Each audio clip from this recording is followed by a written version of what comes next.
Hello students, welcome again to my YouTube channel commerce strides.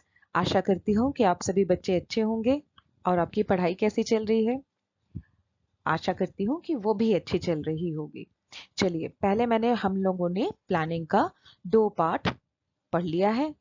अभी ये तीसरा और अंतिम पार्ट है जिसमें हम नियोजन की सीमाएं और योजनाओं के प्रकार को पढ़ेंगे।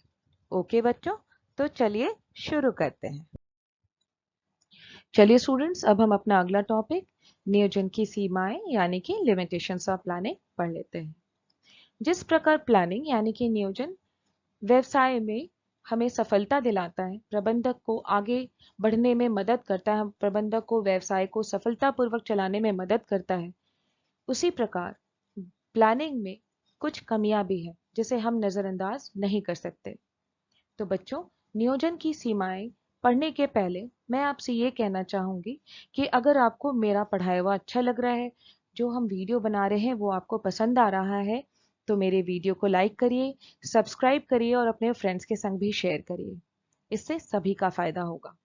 तो चलिए बच्चों, अपना पहला पॉइंट हम पढ़ लेते हैं। नंबर 1 है नियोजन आलोचकता पैदा करता है। आलोचकता, जिसे हम हिंदी इंग्लिश में रिजिडिटी कहते हैं, इसका अर्थ होता है नो चेंज, यानी कि प्लानिंग किसी भी बदलाव को पसंद नहीं करता। प्लानिंग में छोटे मोटे परिवर्तन तो किए जा सकते हैं, परंतु क्योंकि जो हमारा प्लानिंग है वो भविष्य के लिए किया जाता है और वो पूर्वानुमान पर आधारित होता है, तो अगर किसी भी तरह का बड़ा परिवर्तन करना पड़े तो वो संभव नहीं हो पाता, संस्था नहीं कर पाती। तो हम ये कह सकते हैं कि जो प्लानिंग है वो रिजिडिटी क्रिएट करता है, मतलब प्लानिंग आलोचकता पैदा करता है। हमारा दूसरा पॉइंट है नियोजन परिवर्तनशील वातावरण में काम नहीं करता। तो बच्चों, आप ये जानते हैं कि जो हमारा व्यवसायिक वातावरण है, व्यवसाय जिस वातावरण में काम करता है वहां पर नित नए बदलाव होते रहते हैं। कभी सरकार की नीति बदलती है, तो कभी टेक्नोलॉजी, तो कभी फैशन। तो हमें व्यवसाय में बने रहने के लिए अपने प्लान्स को उसी के अनुरूप बनाना पड़ता है। हम अपना प्लान भविष्य के अनुरूप बनाते तो है, परंतु जिस गति से, जिस स्पीड से हमारा वातावरण बदलता है और जो पूर्वानुमान लगा के हम अपना प्लान बनाए थे, या प्रबंधक, जो कोई भी एक प्रबंधक व्यवसाय के लिए प्लान बनाया था, वो पूर्वानुमान अगर सही नहीं हुआ तो, और वो गलत हो गया, तो प्लानिंग जो हम बनाए थे वो पूरी तरह वेस्ट हो जाएगा। वो टोटल वेस्टेज है। तो प्लानिंग क्या होता है, अगर परिवर्तनशील वातावरण में काम नहीं करता। हमारा तीसरा पॉइंट है नियोजन रचनात्मकता को कम करता है। Planning reduces creativity. हम लोग इम्पोर्टेंस में पढ़े थे, जब प्लानिंग का इम्पोर्टेंस पढ़ रहे थे तो उसमें हम लोगों ने ये पॉइंट पढ़ा था कि प्लानिंग क्रिएटिविटी को प्रमोट करता है, मतलब क्रिएटिविटी को बढ़ाता है। परंतु नियोजन की सीमाएं में ये तो बिल्कुल ऑपोजिट लिखा हुआ है कि नियोजन रचनात्मकता को कम करता है, प्लानिंग रिड्यूसेस क्रिएटिविटी। तो बच्चों, ये पॉइंट भी बिल्कुल सही है। क्रिएटिविटी यानी कि न्यू आइडियाज, ये नए विचार, ये जो नए विचार है ये कौन लेके आता है? ये जो नए विचार है ये मैनेजर लेके आते हैं, टॉप मैनेजर्स, और वही प्लानिंग करते हैं। हालांकि प्लानिंग हर स्तर पर किया जाता है, पर जो टॉप लेवल मैनेजर्स होते हैं वो लंबे ऑब्जेक्टिव, लंबा लक्ष्य, अपना जो पूरा साल भर का प्लानिंग है वो हाई लेवल मैनेजर्स करते हैं। उनके जो अधीनस्थ हैं वो मैनेजर जो प्लान बनाए हैं उसको फॉलो करते हैं, यानी कि जो सबऑर्डिनेट्स होते हैं उन्हें ये मौका मिलता ही नहीं कि वो अपने नए विचार को किसी के सामने प्रकट कर सकते हैं। हो सकता है कि उनके द्वारा दिया हुआ विचार बहुत ही अच्छा हो, लेकिन वो अपने विचार को प्रकट नहीं कर पाते। तो हम ये बिल्कुल कह सकते हैं कि प्लानिंग रिड्यूसेस क्रिएटिविटी, यानी कि नियोजन रचनात्मकता को कम करता है। हमारा फोर्थ पॉइंट है नियोजन पर अधिक लागतें आती हैं। तो बच्चों, नियोजन जो भी हम करते हैं वो किसी आधार पर करते हैं, भविष्य के लिए तो करते हैं, पर नियोजन करने के लिए हमें बहुत सारी सूचनाओं की आवश्यकता पड़ती है। प्रबंधक जो होता है वो बहुत तरह की सूचनाएं एकत्रित करता है। इन सूचनाओं को, इन खबर को, इन इंफॉर्मेशन को जमा करने में उसे बहुत ही पैसा खर्च करना पड़ता है, जो कि थोड़ा अनावश्यक माना जाता है। और जब भी ये पैसे खर्च होते हैं, अगर प्लानिंग सही हो गई तब तो कोई बात नहीं, पर प्लानिंग अगर भविष्य में जो सोच के हम किए थे, पूर्वानुमान लगा के किए थे क्योंकि भविष्य के लिए, अगर वो ठीक नहीं हुआ तो हमारा जो भी खर्च हुआ, जो भी लागत लगी, वो सब कुछ बर्बाद हो जाता है। ये वेस्टेज है, अनावश्यक खर्च बन के रह जाता है। तो प्लानिंग करने में बहुत ही ज्यादा पैसा खर्च होता है, यानी कि planning involves huge cost. Number 5th point है, नियोजन प्रक्रिया में अधिक समय लगता है। Planning is a time consuming process. तो प्लानिंग हम लोग क्यों करते हैं? एक निश्चित स्थिति का सामना करने के लिए करते हैं। निश्चित स्थिति मतलब हम ऐसा सोचते हैं कि भविष्य में ऐसा कुछ होगा, पर भविष्य में अगर वैसा कुछ नहीं हुआ तब तो हमारा सारा प्लानिंग बर्बाद हो जाता है। अगर जैसा हम सोचे थे, पूर्वानुमान लगाए थे, अगर वैसा हुआ तब तो प्लानिंग मेरे लिए वरदान है, हमारे लिए वरदान है। पर अगर जैसा सोचे थे वैसा नहीं हुआ, कोई आकस्मिक स्थिति आ गई, तो हम क्या करेंगे?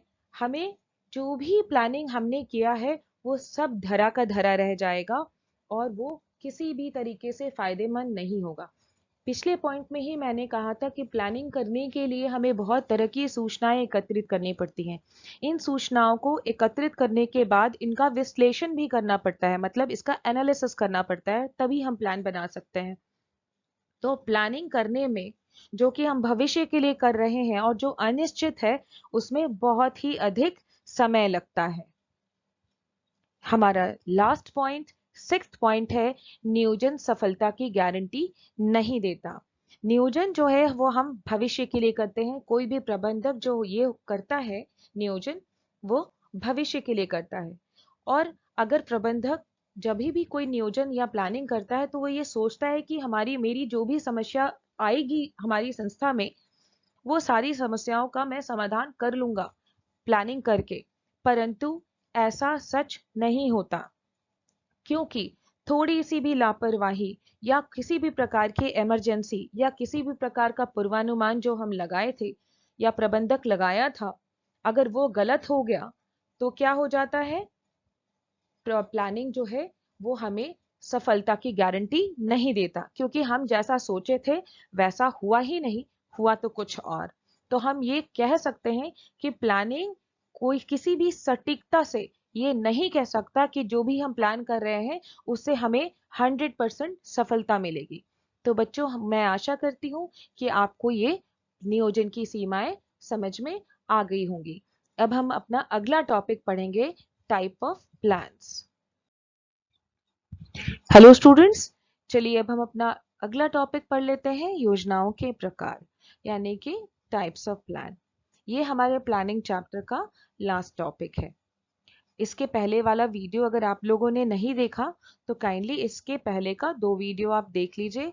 उसको देखने के बाद आपको ये सारी पॉइंट्स, जो भी टॉपिक मैं इस वीडियो में एक्सप्लेन कर रही हूँ, वो अच्छे से समझ में आ जाएगा। तो बच्चों, प्लानिंग हम किसे कहते हैं? प्लानिंग का मतलब होता है thinking in advance, what to do and how to do.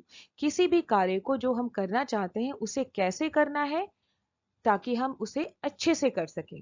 समय से पहले उसके बारे में हम ये सोचते हैं कि उस कार्य को कैसे करें। पहला प्लान या पहले योजना का प्रकार जो हम यहाँ पढ़ेंगे उसे कहते हैं उद्देश्य। इंग्लिश में कहते हैं ऑब्जेक्टिव्स। ऑब्जेक्टिव क्या होता है या उद्देश्य क्या होता है? ऑब्जेक्टिव और उद्देश्य एक प्रकार का प्लान ही है जिसमें हम ये तय करते हैं व्हाट टू डू, यानी कि क्या करना है। किसी भी संस्था में जब कोई प्रबंधक एक उद्देश्य स्थापित करता है, मान लीजिए फॉर एग्जाम्पल वो अपने फर्म में अपने फर्म की बिक्री बढ़ाना चाहता है, या तो ये एग्जाम्पल ले लेते हैं कि प्रत्येक वर्ष वो 100 लोगों को रोजगार उपलब्ध कराना चाहता है, ये उसका उद्देश्य हो सकता है। यानी कि उद्देश्य वो अंतिम बिंदु है जहां पर कोई भी प्रबंधक पहुंचना चाहता है। तो इसके बारे में वो प्लान करता है। उद्देश्य सबसे पहला वो काम क्या करता है? उद्देश्य स्थापित करता है। आप प्लानिंग प्रोसेस में भी पढ़े होंगे कि सबसे पहला कदम प्लानिंग का होता है उद्देश्य स्थापित करना। तो मैनेजर भी यहाँ पर उद्देश्य स्थापित करता है कि वो क्या करना चाहता है और कहाँ पहुंचना चाहता है। उद्देश्य की कुछ विशेषताएं होती है जो आप बच्चों को याद रखना चाहिए कि जो भी उद्देश्य एक फर्म में एक प्रबंधक निर्धारित करता है वो स्पष्ट होता है, मतलब साफ होता है, उसमें किसी भी प्रकार का कोई कंफ्यूजन नहीं होता। और जो भी उद्देश्य स्थापित किए जाते हैं प्रबंधक द्वारा वो मापने योग्य होता है, मतलब उसको हम मेजर कर सकते हैं। और किसी भी प्रकार का उद्देश्य प्राप्त करने योग्य होना चाहिए, मतलब ऐसा कोई भी उद्देश्य प्रबंधक निर्धारित नहीं करता जिसे वो प्राप्त ना कर सके। हमारा दूसरा तरह का प्लान योजना है मोर्चाबंदी, जिसे इंग्लिश में हम स्ट्रैटेजी कहते हैं। तो स्ट्रैटेजी क्या होता है? ये भी एक प्रकार का प्लानिंग ही है, बट थोड़ा सा अलग है। इसमें भी हम यही करते हैं कि हमें क्या करना है और कैसे करना है, पर इसमें जो बात हम ध्यान रखते हैं वो ये रखते हैं कि जो भी योजनाएं हम या मोर्चाबंदी कर रहे हैं या योजनाएं बना रहे हैं वो प्रतियोगियों की चाल को ध्यान में रख कर बनाते हैं। मतलब हम जो भी योजना बनाते हैं अपने कंपैटिटर को ध्यान में, वो क्या करना चाहता है, क्या करेगा, उसके बारे में सोचकर उसको ध्यान में रखकर अपनी योजना बनाते हैं, यानी कि मोर्चाबंदी करते हैं। उदाहरण के लिए आप मान लीजिए कि दो मोबाइल की कंपनी है, मान लीजिए एक सैमसंग है और एक Xiaomi है। दोनों अपनी बिक्री को बढ़ाना चाहते हैं। तो सैमसंग ये सोचता है कि भाई मैं अपनी बिक्री को बढ़ाने के लिए क्या करता हूँ, अपने प्रोडक्ट के दाम को कम कर देता हूँ 10% से, इससे मेरी प्रोडक्ट की बिक्री बढ़ जाएगी। शामी भी सोच चाहता है कि उसकी भी बिक्री बढ़े, वो भी अपने प्रोडक्ट के दाम को कम कर देता है, पर वो 15% से कम करता है, क्योंकि वो ये देखता है कि सैमसंग ने 10% अपना मूल्य घटा दिया है। तो शामी ने भी अपने दाम कम किए और सैमसंग ने भी अपने दाम कम किए, परंतु यहाँ पर सैमसंग ने ये ध्यान नहीं दिया कि शामी कितने पैसे को कितने से अपने दाम को कम कर रहा है।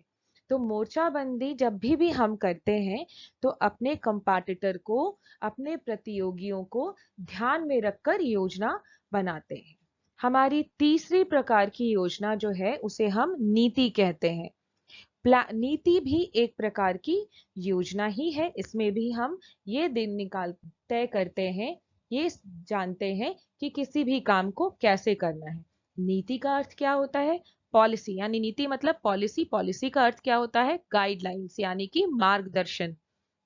मार्गदर्शन क्या करता है? जो भी संस्था में एम्प्लॉई काम करते हैं उनको ये बताता है कि किसी भी संस्था की पॉलिसी क्या है और उनको किस प्रकार इस पॉलिसी का पालन करते हुए किसी भी कार्य को करना है, उन्हें वो गाइडलाइन देता है। एक संस्था की बहुत तरह की पॉलिसी हो सकती है, सेल्स पॉलिसी, परचेज पॉलिसी, मूल्य निर्धारण पॉलिसी मतलब प्राइस डिटर्मिनेशन पॉलिसी।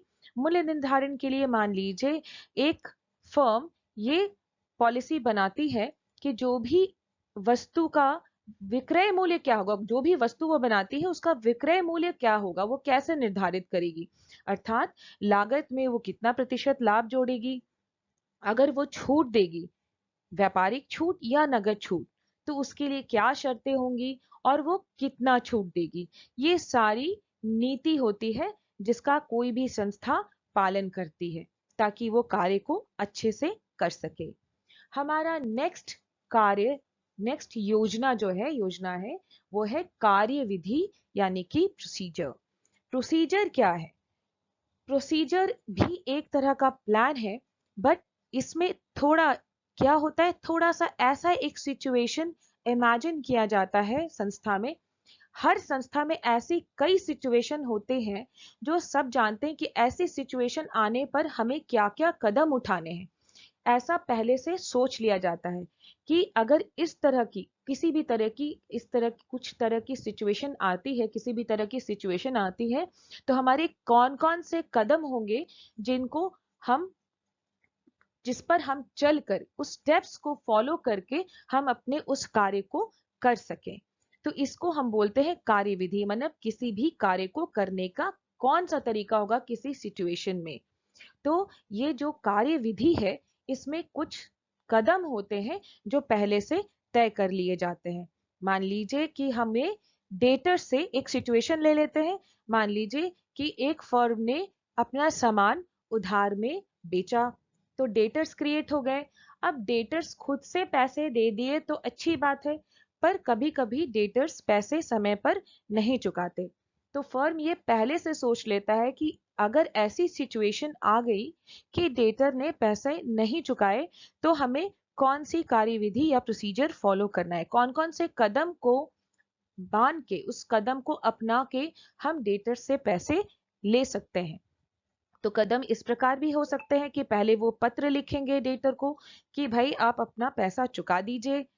अगर तब भी डेटर ना सुने तो वो उन्हें फर्म जो है उन्हें फोन करेगा, प्रबंधक जो वहां का है वो उन्हें फोन करेगा कि आपका जो बकाया पैसा है आप चुका दीजिए। उसके बाद भी अगर प्रबंधक के फोन करने के बाद भी अगर डेटर नहीं सुनता है, तो प्रबंधक उससे व्यक्तिगत रूप से जाकर मिलता है और पैसे चुकाने को कहता है। इसके बावजूद अगर डेटर पैसा नहीं चुकाता, तो उसके बाद ये फर्म की प्रोसीजर हो सकती है, कार्यविधि ये हो सकता है, ये स्टेप अंतिम स्टेप ये हो सकता है कि इतना करने के बाद भी अगर डेटर ना सुने, तो वो उसके अगेंस्ट उस लेन देनदार के अगेंस्ट क्या करेगा, वैधानिक कार्रवाई करेगा, मतलब लीगल एक्शन लेगा वसूली करने के लिए। तो ये उसका एक प्रोसीजर है। हमारा अगले योजना के जो प्रकार है उसे हम कहते हैं पद्धति, यानी कि इंग्लिश में कहते हैं मेथड्स। मेथड्स का मतलब होता है किसी भी कार्य को करने का सबसे अच्छा और सटीक तरीका। हम ये पहले भी जान चुके हैं कि किसी भी कार्य को हम बहुत सारे तरीकों से कर सकते हैं। जो सबसे अच्छा तरीका होता है वो हम अपनाते हैं, मतलब किसी भी कार्य को करने का मेथड। ये प्रोसीजर का एक पार्ट है। प्रोसीजर का एक पार्ट है, मतलब जैसे कि मैंने कहा कि प्रोसीजर में हम यानी कि कार्यविधि में हम बहुत सारे कदम पहले से तय करते हैं कि अगर किसी तरह का सिचुएशन हुआ, अगर एक सिचुएशन आई, तो हम इसमें कौन से कदम अपनाकर अपने लक्ष्य को पा सकते हैं, अपने कार्य को कर सकते हैं। तो उस कदम में एक कदम को हम मेथड कहते हैं। मतलब पहला, दूसरा और तीसरा हो सकता है, चौथा कदम जो होगा वो मेथड होगा। मतलब जैसे कि पिछले एग्जाम्पल में मैंने कहा था कि देनदार से पैसे लेने के लिए पहले चिट्ठी लिखेंगे, उसके बाद फोन करेंगे, और उसके बाद तीसरा प्रबंधक जाके उससे मिलेगा। तो ये एक मेथड है कि प्रबंधक उससे जाके कैसे मिलेगा। फिर वैधानिक कार्रवाई करना, तो ये सारे हर काम को करने का एक अच्छा तरीका होगा कि पत्र लिखना है, कैसे लिखना है, प्रबंधक मिलेगा, वैधानिक कार्रवाई करनी है तो कैसे करनी है। ये सारे जो स्टेप्स होते हैं उसको करने का जो बेस्ट मेथड होता है, इसे ही हम मेथड कहते हैं। तो हम कह सकते हैं कि मेथड जो होता है वो कार्यविधि का एक हिस्सा होता है। हमारा अगला पॉइंट है नियम। नियम हमें ये बताते हैं कि किसी विशेष परिस्थिति में हमें क्या करना है और क्या नहीं करना। मतलब किसी संस्था में, हर संस्था में, चाहे वो स्कूल हो, कॉलेज हो, व्यावसायिक संस्था हो, हाँ, या कोई भी धर्म यानी धर्म स्थल हो, यानी मंदिर हो, कुछ भी हो, तो नियम वहां के एक कुछ नियम होते हैं जिनका पालन करना आवश्यक होता है। नियम हमें ये बताते हैं कि हमें क्या करना चाहिए और क्या नहीं करना चाहिए। फॉर एग्जाम्पल, कारखानों में धूम्रपान वर्जित होता है, मतलब हम कारखानों में स्मोक नहीं कर सकते। तो ये भी एक तरह का नियम है कि अगर आप कारखाने में हैं तो आप वहां पे धूम्रपान नहीं कर सकते। जो भी नियम नहीं मानते, नियम का पालन नहीं करने पर दंड की भी व्यवस्था की जाती है। मतलब नियम के संग दंड जुड़ा होता है। नियम आपको पालन करना होगा, पर अगर नियम नहीं पालन करते तो आप दंड के अधिकारी बन जाएंगे। तो नियम और नीति में क्या अंतर है? नीति हमें सिर्फ मार्गदर्शन देती है, पर नियम जो है वो क्या करता है? वो हमें ये बताता है कि हमें क्या करना है और क्या नहीं करना। तो नियम हमें पालन करने ही होंगे, जिसमें ये नहीं हो सकता कि हम नियम पालन ना करें। हमारा अगला कार्य मतलब हमारा अगला योजना है वो है बजट। बजट क्या होता है? हम किसी भी कार्य को अपने कार्य में इच्छित परिणाम पाना चाहते हैं, अगर जो चाहते हैं वैसा परिणाम पाना चाहते हैं, वो जो उद्देश्य निर्धारित किए थे उसको अगर हासिल करना चाहते हैं, उद्देश्य की प्राप्ति हेतु हेतु आवश्यक मतलब जरूरी और अनुमान लगा के धन, जो भी पैसा लगेगा उस उद्देश्य को प्राप्त करने के लिए, जो भी सामान लगेगा, जो भी समय लगेगा, सबका हम एक बजट बना लेते हैं। एक एग्जाम्पल ले लेते हैं। मान लीजिए क्रय विभाग में मतलब परचेज डिपार्टमेंट में पहले से ही ये बजट बना लिया जाता है कि कौन से तरह का माल कितनी कितनी मात्रा में और कब कब खरीदा जाएगा और इस पर कितना लागत आएगा, मतलब कितना बजट होगा। इसी प्रकार सिर्फ परचेज विभाग में नहीं, परचेज डिपार्टमेंट में नहीं, बहुत सारे डिपार्टमेंट अपना अपना बजट तैयार कर लेती है। तो ये एक तरह का क्या है? पहले से ही नियोजन कर लेती है कि उसे कितना माल खरीदना है, कब खरीदना है और उसको खरीदने में लगभग कितना पैसा लगेगा। ताकि ये बजट जब हम बना लेते हैं तो हमें ये समझ में आ जाता है कि जो हम वास्तविक कार्य कर रहे हैं वो बजट के अनुरूप ही कर रहे हैं या नहीं। क्योंकि हमें पहले से पता लगता है, भले ही एग्जैक्ट नहीं बट बजट के अनुसार हम अपना कार्य सटीकता से और अच्छे से करते हैं। और वास्तविक कार्य की तुलना, जब वास्तविक कार्य करते हैं तो उसकी तुलना बजट से करते हैं और ये जान लेते हैं कि हमें अपने कार्य में सफलता मिली या असफलता। हमारा लास्ट और अंतिम योजना का जो प्रकार है उसे हम कहते हैं कार्यक्रम यानी कि प्रोग्राम। प्रोग्राम क्या होता है? प्रोग्राम सभी चीजों का मिला जुला रूप है। मिला जुला रूप का मतलब प्रोग्राम में उद्देश्य भी होता है, नीति भी होती है, प्रोसीजर भी होता है और मेथड्स भी होते हैं, नियम भी होते हैं। तो किसी भी कार्य को करने के लिए हम क्या करते हैं? कोई भी विशेष कार्य को करने के लिए पहले से तय कर लेते हैं कि कैसे वो कोई भी काम किया जाएगा, कौन करेगा और कैसे करेंगे। तो कार्यक्रम में प्रबंधक को विभिन्न जरूरतों के बारे में पहले से ही पता हो जाता है, वो पहले से ही सचेत हो जाता है ताकि भविष्य में किसी भी प्रकार का समस्या उत्पन्न ना हो।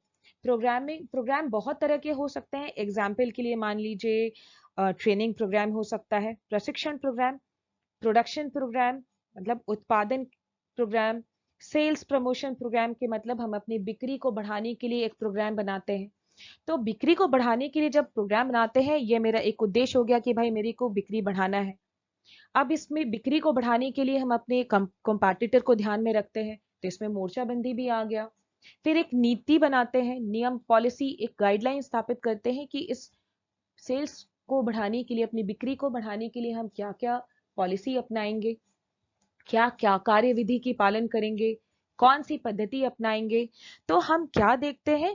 प्रोग्राम जो होता है इन सभी का मिश्रण होता है यानी कि मिक्सचर होता है। और इस बहुत तरह के प्रोग्राम एक संस्था में प्रबंधक बनाता है और हर नए काम के लिए हम प्रोग्राम बना सकते हैं ताकि हम वो काम को अच्छे से सुचारू रूप से कर सकें। तो बच्चों आशा करती हूँ कि आपको ये टॉपिक यानी कि योजनाओं के प्रकार अच्छे से समझ में आ गए होंगे। तो बच्चों अब हम अपने अगले वीडियो में आपसे कुछ MCQs पूछूंगी जो आपको बता पाएगा कि आपने जो ये वीडियो में पढ़ा, ये वीडियो में सुना, ये आप मुझे बता पाएगा कि आप कितना समझे और आप भी समझ पाएंगे कि आप अच्छे से इस टॉपिक को समझे हैं या नहीं समझे हैं। ओके बच्चों, सी यू अगेन।